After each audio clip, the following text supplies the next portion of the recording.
Good afternoon, boys and girls. Thank you for joining me today.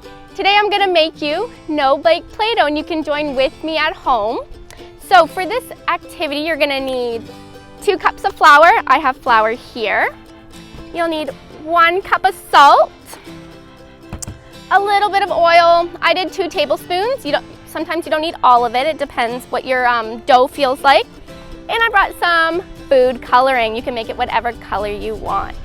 Okay, to start, I'm gonna take out my flour and I'm gonna put it in this container, all the flour. And then I'm gonna take my salt. I'm gonna put that with the flour first. And if you have a spoon, you can mix it with a spoon. I'm gonna mix it with my hands today. So you're just gonna mix it all up, make sure it's all combined. Make sure it's all combined and mixed together. Okay. And then you're gonna add a little bit of oil. So the oil depends on how slimy it is. You don't want it too slimy, you want it to be just right. So I'm just gonna pour a little bit first. I'm gonna use my hands and mix it. And keep adding as I please.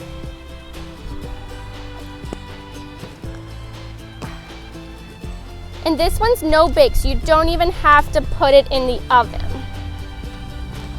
So this is super cool. You can make with the kids and the kids can help you mix it, which makes it extra fun for all of you. I'm sure the kids will have fun making their own Play-Doh. I'm gonna add some more oil. I used olive oil. You can also use vegetable oil if you don't have olive oil. Just gonna put some more oil to make it stick together. And the good thing about Play-Doh, homemade Play-Doh, is that it's also non-toxic because it's all ingredients that you would probably bake with. Today I'm gonna make it 2 or 3 different colors. I'm gonna separate them and put them into Ziploc bags to mix the color so it doesn't get everywhere. I ended up using all my oil. Depending on the flour, you might not need to. I'm gonna mix it around until it's almost like all stuck together where you can put it in a Ziploc bag. There are tons of recipes. This is just the easiest one to make with kids.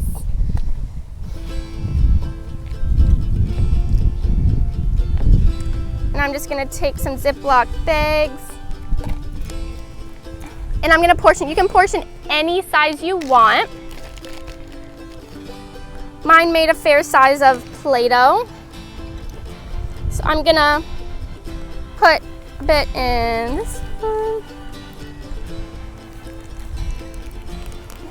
I'm gonna move this over so you can see what I'm doing.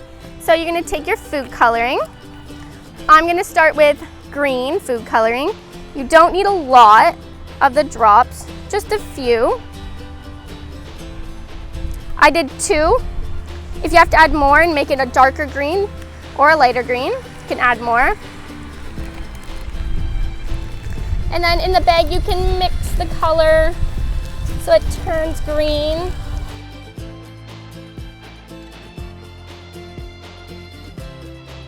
You can do this with gloves so you don't get food coloring all over you.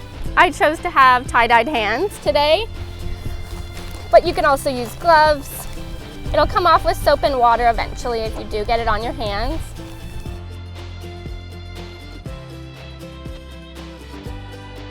And then once you're done with one color, you can set that aside and make sure it's quite thick so it sticks together like Play-Doh would.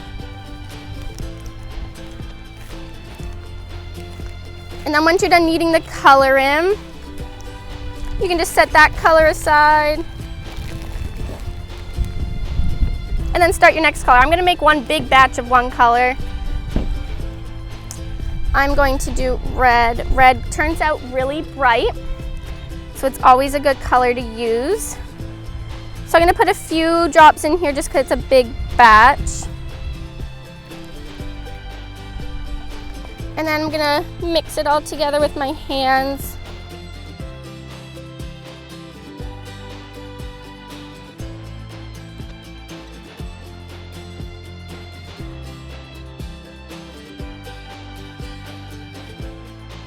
So if your Play-Doh is not really sticking together, you can also add a little bit of water and some more oil. So it helps it all stick together as one big clump. So you don't want it to be too powdery. That's okay. So if the food coloring is not sticking, then totally okay. Add some water so it sticks all together and you can create some cool shapes. And you can even make cool adventure castles and stuff for your kids. You can also create colors. You can mix different colors to make one different color. So if you add 2 colors, you can make colors, which is kind of neat to have.